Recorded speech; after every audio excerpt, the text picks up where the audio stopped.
বইছে নদী, নদী। অদ্রিজা, অদ্রিজা, তুমি আমাকে সবকিছু খুলে বলতে পারো।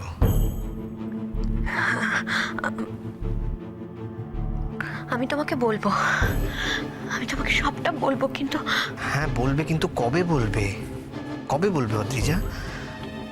দেখো, আমি চাই যে বিয়ের রাত থেকে আমাদের মধ্যে আর কিছু আড়াল থাকবে না।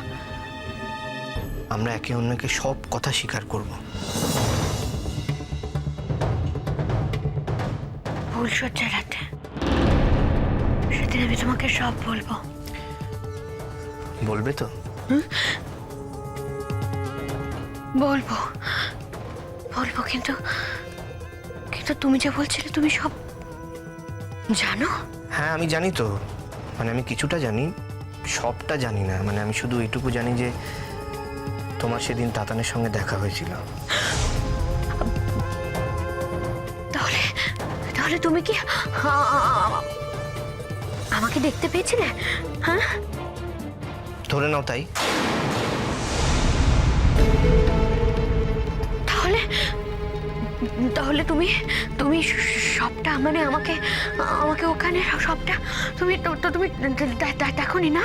হ্যাঁ, না না, পুরোটা দেখিনি। কারণ তোমাদের দুজনকে কথা বলতে থেকে আমার প্রচণ্ড রাগ হয়েছিল, তাই আমি উল্টো দিকে হাঁটা দিয়েছিলাম। আমার মনে হয়েছিল যে তাতানকে গিয়ে বলি যে ও এখানে কি করছে, কিন্তু তারপরে ভাবলাম যে ও তো একজন অ্যাডাল্ট, ও যখন ফিরে আসবে তখন এই প্রশ্নগুলো ওকে করব। কিন্তু তারপর তো আর ওকে কিছু জিজ্ঞেসই করা হলো না।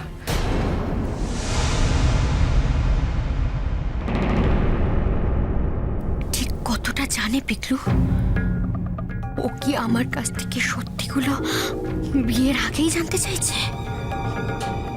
তারপরেও সিদ্ধান্ত নেবে যে ও আমাকে বিয়ে করবে কি করবে না?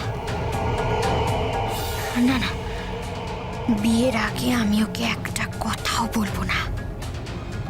যা বলবো বৌভাতের রাতে, তখন তো আর আমাকে চাইলেও ফেরত পাঠাতে পারবে না।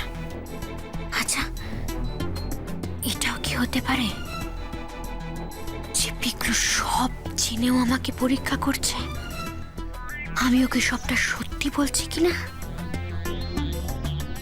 সত্যি সত্যি তো সেদিন আমার কোনো দোষ ছিল না। এই কথাগুলো আমি পিকলুকে বললে কি ও সত্যি আমায় বিশ্বাস করবে? Hello hello,